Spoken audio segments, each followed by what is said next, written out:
في ناس عندها اعتقاد ان شخصيته الالكترونيه ما بتتحسبش.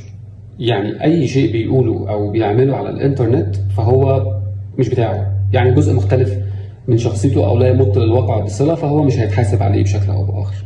يعني بتلاقي ناس كتيره جدا بتظهر بغير شخصيتها الحقيقيه على الانترنت. في ناس كتير جدا بتعمل اشياء غريبه على الانترنت، سواء في الشكل، سواء في الكذب او الخداع بمعلومات هي مش صح عن شخصيته او عن هويته، او ان هو بيعلق تعليقات ممكن يقول فيها راي مش كويس، او يشتم فيها، او يقول كلام وحش وكلام مش كويس على الانترنت، وبيتخيل انه ده انترنت، يعني انا مش هتحاسب عليه، انا ما قلتش، انا يعني هو مش متخيل ان هو اي شيء انت بتكتبه او بتقوله او بتتصرف بيه ايا كان بقى طبعا على الانترنت او في الحقيقه او في الواقع، فهو اوريدي مأخوذ عليك. لا، هو بيتخيل ان الانترنت ده عالم افتراضي، يعني عالم وهمي مش موجود.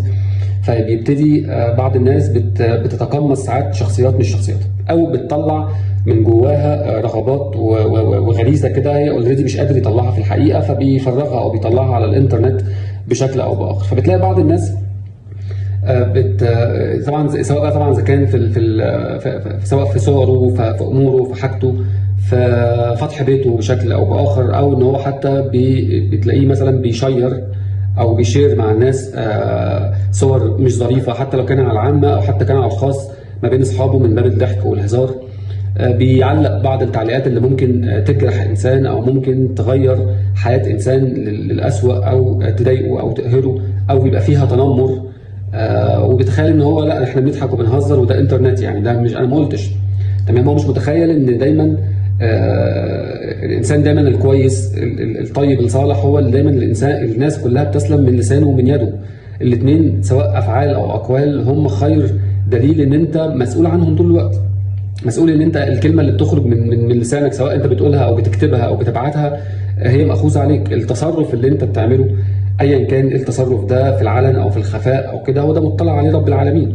فلازم تفكر كويس جدا انه مفيش حاجه اسمها شخصيتي الحقيقيه وشخصيتي على الانترنت، سواء في هويتك او في اسمك او في شكلك او في صورتك او في كل شيء، سواء في العقائد اللي في دماغك او في تصرفاتك او في مبادئك اللي انت بتنشرها وبتدعمها وكل الكلام ده، او في النصيحه انت بتقدمها بشكل او باخر برضه هي مأخوذ عليك، او في تعليق انت بتكتبه في ساعه كده صفا وهزار كده، فانت متخيل انه ايه يعني لما بنضحك ونهزر بنتنمر بنشير حاجه هي يعني ممكن تكون لا قدر الله يعني هي حاجه بالسوء للناس الثانيه او فضيحه او حاجه مش كويسه.